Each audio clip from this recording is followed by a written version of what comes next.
Hey everybody, and welcome back to Let's Play Legend of Zelda: Link to the Past. Today, we're starting off here in the Dark World, fighting off some ugly fucking looking critters. The thing that we just killed, which looked sort of like a group of pears if it had an FF7 haircut, was referred to as a Ropa. There's lots of really weird monsters out here in the Dark World, so we'll have to sort of get through a whole bunch of them all at once, but what we really want is this piece of heart. Oh yeah. One more step to world domination. Down here we have a couple more new creatures to the Dark World, or at least they're new to us. We have the Snapdragon, which is the weird looking thing with a mouth that's hopping around like a madman. And these, of course, these are Moblins. At least they're Moblins in every version of the game that I've played, and apparently I'm wrong, and some website refers to them as Bootoblins, which I'm assuming is because they're pig versions, and the Moblins are typically... well, they used to be typically dogs, but I don't think anyone cares. We're going to go with Moblin because it makes a lot more sense and it actually fits with the games, especially considering in Wind Waker they just gave him pig snouts anyways, so fuck you. Always been a fan of this guy who's just chilling in Sahasta La Vista's Dark World version of his house. He has a good little speech. Kind of gives you the a little bit more explanation on why the Dark World is the way it is. He's frozen there in a very worried, crying state. Yeah, I just love that ending. The power of gold, Triforce. Very cool little speech. I dig it. Back here, some hearts for refills, which you'll never, ever use because of how this place is developed. You might occasionally use it if you're heading out from the palace, but pretty much never again because it's a goddamn maze. You may have noticed I didn't actually spend all my money previously when I was upgrading all my bombs and arrows and stuff. There's a good goddamn reason, and that's because this place costs a little bit of money to get into.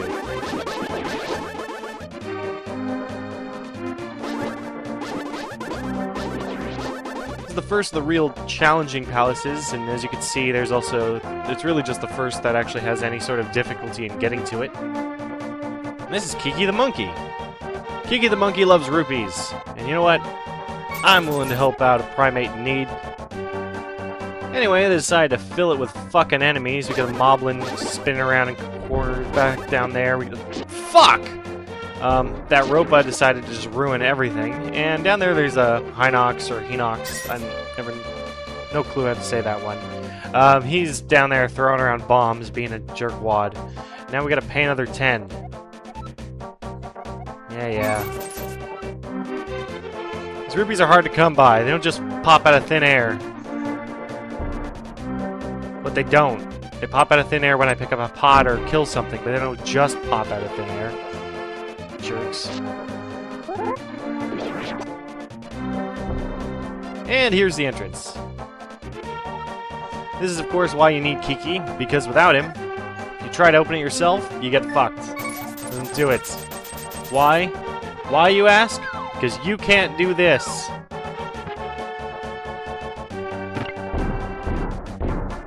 Goddamn ceiling switches. Alright, welcome to the Palace of Darkness. So, Palace of Darkness is very similar to the first area, only if you remember in the Eastern Palace version, these side paths had pretty much nothing to do with anything, and now they're actually pretty damn important. In fact, they're the first place you need to go. What we're looking for here is this switch. We're taking advantage of our shield. It's fuck fireballs. And fuck little things that generate fireballs. I don't care how happy they look. I'm not happy, and that's what's important. Alright, so one side down, we can head to the other. Oops. These Helmosaurs are pretty easy to deal with. You can just throw a skull pot thing at them. Whatever. And, of course, I don't know if I've shown this off yet, but we're gonna do it anyway. That's right, use the magic powder on an anti-fairy. Becomes a normal fairy. You can then fill up your life, or whatever you need to do. Put it in a jar, I guess. I don't even remember how many of these we've used already. Ooh, a Triforce brick. Oh, hey, it's Zelda. That's different. At least she had the decency not to tell me that she's using telepathy.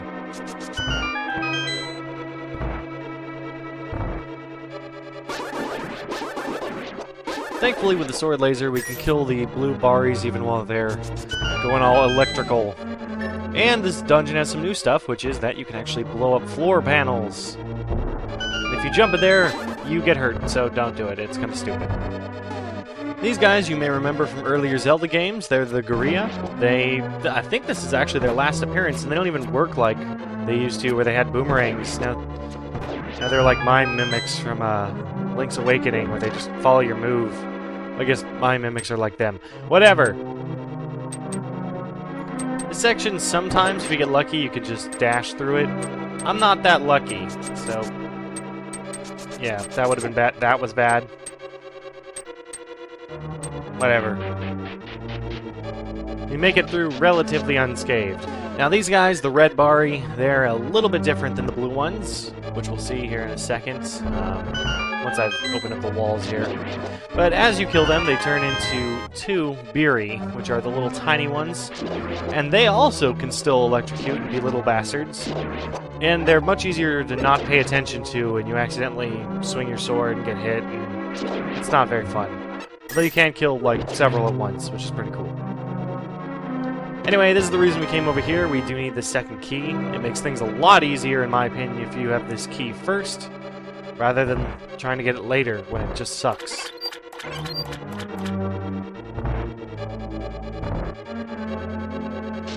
This is one of the, probably actually the only Dark World dungeon that I know really well and can streamline like a mother. The other ones, I just hope I don't get lost in the Skull Woods. That's all that matters. I'm pretty certain I'm gonna get lost in the Skull Woods. Yeah. Anyway, we take the teleporter back, and it will take us to this room, where you may notice there are in fact 3 teleporters. Or 2 teleporter returns. So, of course, we'll see another one later. If we want to. Ooh, 8 bombs. Not bad. Although I do have only 20. Yep, so it's time to head down the center. Entering the dungeon proper. Of course, entering the dungeon proper requires one of our keys, so I'm already down 1. These guys here, these are terrapins. It's a nice pun. Terror pin. But yeah, they, you know, that almost should be a Pokemon. Anyway, they're pretty much invulnerable to everything we got right now, so fuck them. And so we get the important thing. We have a bombable location over this bridge. We can drop on down and head to the next important area. As you can see, this requires a key, which is the reason I recommend going to the side first. That way you can go ahead and just head right in, pick up the big key, and once you got it, you can just hop on down and then immediately get your key replaced, which is pretty awesome. Although they do put you right next to enemies. And some kind of bastardy Stalfos. Still really hate these things. Thankfully, the terrapins are getting stuck on the wall, so that's not too bad. Just grab the key, and hopefully skedaddle. And there's our final teleporter return. Good thing is, you can keep coming down here if you really want. That anti-fairy just pretty much keeps coming back if you just teleport around, so... free fairies for everybody. Alright, so we got the big key. We have 1 key left, which means we're pretty much prepared to head on in through the center and actually take care of the rest of the dungeon.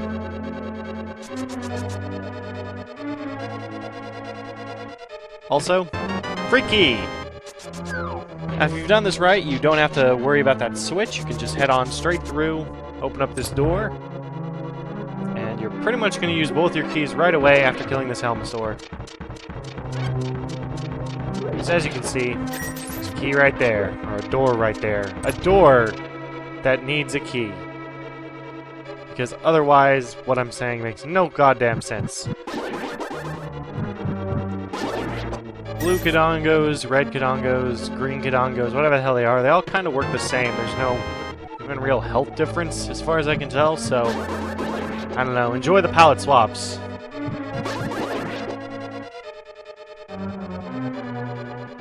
They're still kind of just as big of dicks. And a replacement key. Over here is a bombable section of the wall, which is incredibly important because that's pretty much the only way we're going to go get that treasure outside. Hopefully you noticed the bombable spot on the wall as you were running by and the tiles were disappearing. Anyway, this is the magic hammer. Magic hammer is pretty interesting, is that it's actually used as a weapon as well as having additional bonuses as punching down stakes and such. It's actually really useful considering the fact that later on in the game when we don't have a weapon, it'll pretty much be our go-to. Otherwise we'd be trying to light shit on fire with a lantern and that doesn't work at all. At all! Alright, so, here we go. That was not what I meant to do. Hold on a second. I actually do need to... Just give me the goddamn compass, thank you. Terrapins are being jerks. Anyway, now that we have the magic hammer, we can show them what for. Booyah! As you can see, if you're at the right distance, you can just hammer twice. One to flip them over, one to just kill them. But if they're right a little bit further away, they'll just flip back over, so... Whatever, not really that big of a deal. Anyways, it's money time.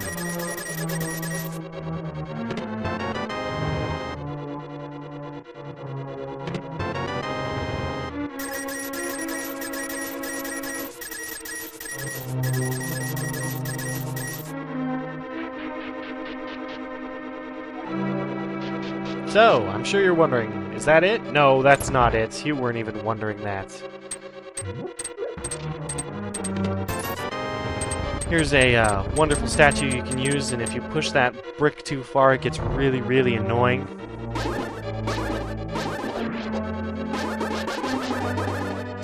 And there's this, which happens like almost all the time, since they love to gather right where you're trying to jump, so you sort of just keep jumping into them over and over.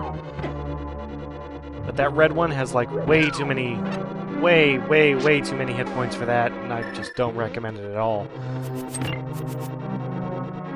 Alright, let's head into this section. So you may recognize it. We were above before where those little happy gophers were. Don't actually have to head back up there ever again, and this switch can only be pressed by pushing a statue onto it. I think this may actually be the first time that's happened so far. We'll see it again. A lot. Or Garaya's, nothing even slightly different here. So, yay.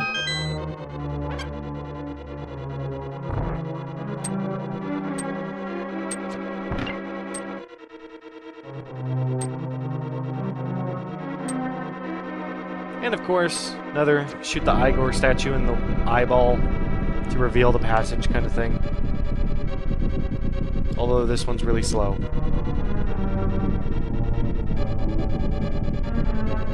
And it seems to go on forever. But yet time still seems to stand still. Oh shit, that's a lot of gophers. You can actually head here earlier. This is just sort of cock-block you from heading out to the ending too early, and it also definitely prevents you from getting through to the end without having your ability. Which is nice, because you can actually beat the entire Hera's Tower, I think was the name of it. It's been too long. You can beat the entirety of Hera's Tower without actually getting the Moon Pearl, which would, you know, make this all difficult because I'd be a rabbit.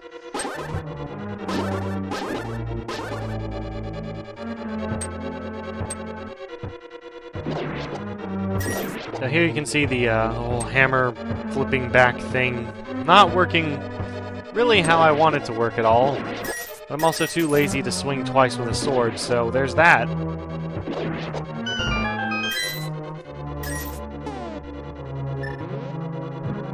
Lighting these nets you nothing. Goddamn red herrings.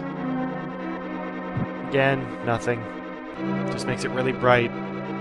Kind of awful, to be honest. Is it too bright? Because it looks too bright. I can't even tell anymore. I've lost all perspective. And our final teleporter, which leads us to a bunch more terrapins, which we can just knock over. You can sort of, if you get a good rhythm to it, you can actually knock all of them at once, which is kind of cool. But yeah, we're done. Ready for the boss? Me too. Welcome to the Helmasaur King fight. This guy's not that big of a deal. He's going to shoot out a fireball, which splits into 3 fireballs, which splits into 4 different sets, or 3 sets of 4 fireballs. There's a lot of fireballs. They're really not all that hard to dodge either, especially if you just sit to the side of them. But you know how they split. Not really a big deal. Additionally, he has another attack, which is to whack at you with his tail, which he should do any second here. I'm kind of surprised he hasn't done it yet. Then again, it is a video game, so I'm sure he'll do that little volley thing 3 times before he does it. There we go. And also, once you break off his helmet, he gets a bit faster. Starts moving around a bit more, trying to catch you. Not really a hard boss at all.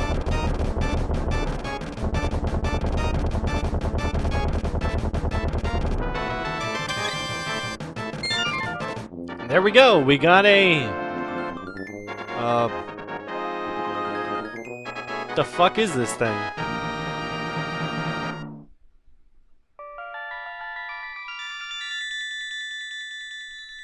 Oh my god, it's got a not very attractive girl in it.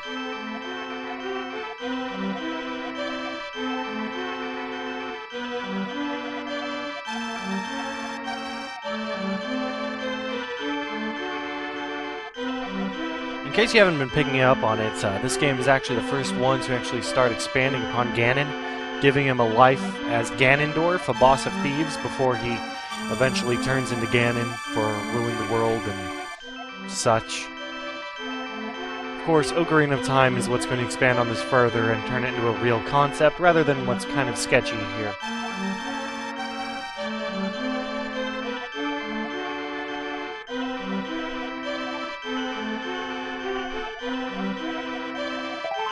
So, our goal now is to collect all the girls who are stuck in crystals so they can break a magical barrier so that we can kill an evil pig man. Welcome to Zelda. Also, get used to that may the way of the hero lead the Triforce thing. That's, it's gonna be pretty common. Anyway, our goal now is to get the hell out of here. 400 rupees richer, 1 heart stronger, and a hammer heavier? That doesn't even make sense. Just pretend I didn't say it. That's what I do. That's how I get by. Alright, so we're almost out of here. Our next goal is actually going to be to obtain the flute. So we're going to head out there, get everything ready, and once we get the flute, I think that should probably call it an update. 1, because it's going to take a little bit of time here. And then 2, because next update would have to be a fuck ton of item collection, simply because, my god, there's so much stuff you can get once you get the flutes. Oh, and here's what I was talking about. Using it for its one and only purpose. Goodbye, little room I'll probably never see again. You still contributed.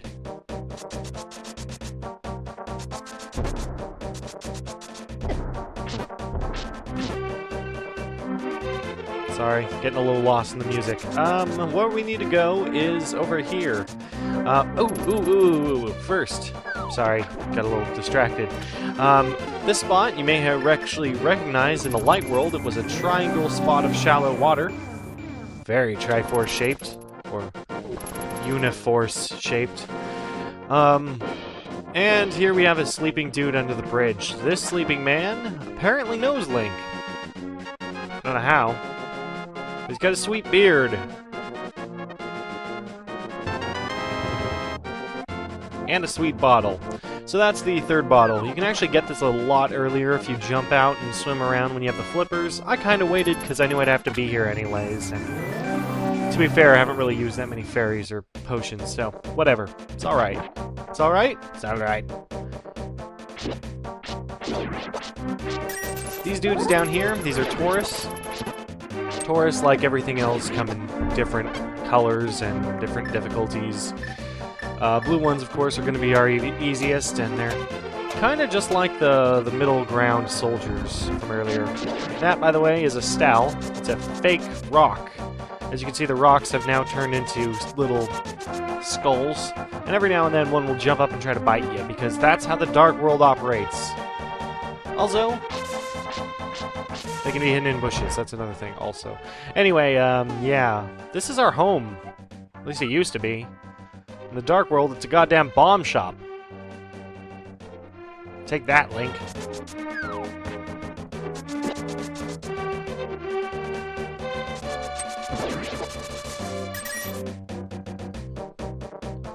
So, we're heading to this forest over here by Link's house. If you do a little bit of exploring earlier in the game... Ooh, another thing. Man, there's a lot of fun stuff to show off. These guys are actually alive, and this one's a dick. So, great. But some of them have fun stuff to tell you, and little hints and secrets and bits of lore, which is cool. Over here we have a heart location, which we'll go ahead and grab since we're here, and I'm already distracted. I was going to say, if you actually explore in the light world up above in that little forest earlier, you get a little hint at the flute guy. Since I already knew he was there, didn't bother showing it, and we're going to see it anyways here in the LP, so it's not like you missed anything, but just know it's kind of there for you to be just exploring and not knowing what you're doing, and you stumble across it and go, ooh, what the hell is this? It's a really good moment. It's one of those moments I have a lot of nostalgia for. Going the wrong way. Forgot what I was doing. Shouldn't be talking so much.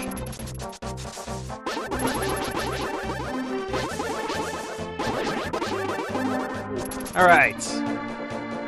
So here in the Dark World, our flute man's, we find, has turned into an elephant with a pretty sweet vest, I guess.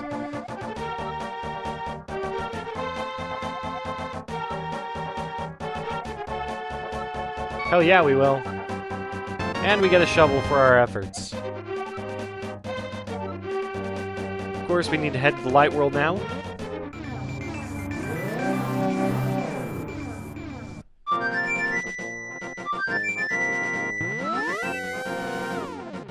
And that's the scene you normally see if you're exploring around. And of course, since I'm an idiot, I use the magic mirror way too close, which means you get stuck by his little song, and by the time the song finishes, the gate's active again, and you're no longer invulnerable.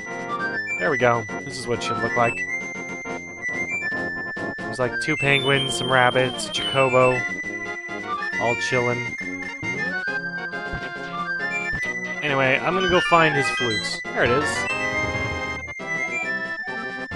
Wait a second, if he's playing the flute and I have the flutes... Oh, just like Marty McFly's brother and sister. But yeah, this guy is actually the flute man's spirit remnants.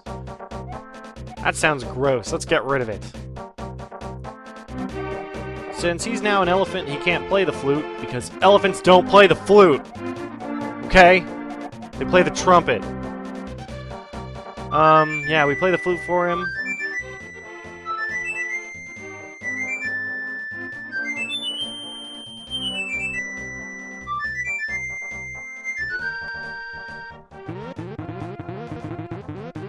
Then he turns into a tree, which really sucks, actually. Poor guy. But hey, I mean, everybody else was turning into a tree, and wow, there's some crazy badness going on here. Hold on, I may actually have to restart my recording. Okay, there we go. So, hopefully no more crazy jitters for no good reason. Anywho, our next stop is to go visit the old man. If you remember earlier in the game, there was that guy who said he lost his son. And hey, a bee! Let's show off the regular bee. In a little bit later on, probably much later on, because I'll probably forget again, we'll show the good bee. But this is just a normal bee. The bees are pretty sweet, because they... oh, there he goes. Yeah, they beat the crap out of enemies for you. Sometimes they'll come back to you. This time, no. Apparently he decided he had just about enough and just fucking booked it. But some bees will come back to you, a good bee will always come back to you, and you can just keep them around like a mascot. And we'll have to figure out what to name ours. So if anyone has any good suggestions for a name for the good bee, let me know. Anyway, this is the old man. He talked about his son. Let's play his son's flute, just so we can rub in that his son's fucking dead. No, he's a tree. The look in my eyes says he turned into a tree before my very eyes, because that's fucked up. And it's a weird look. Anyway, the old man tells us to play the sweet melody, and it is pretty sweet, for the bird in the square, which makes a lot of sense. But fuck it, respect your elders. Sometimes they know some shit. And also, that even though that looks like there's text down there, there's nothing down there.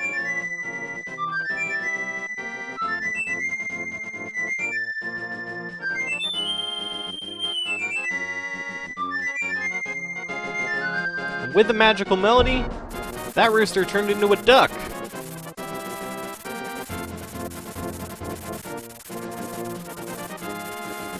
And now we have the ability to summon our ducky pal at any time using a flute, giving it an actual purpose instead of just playing sweet music.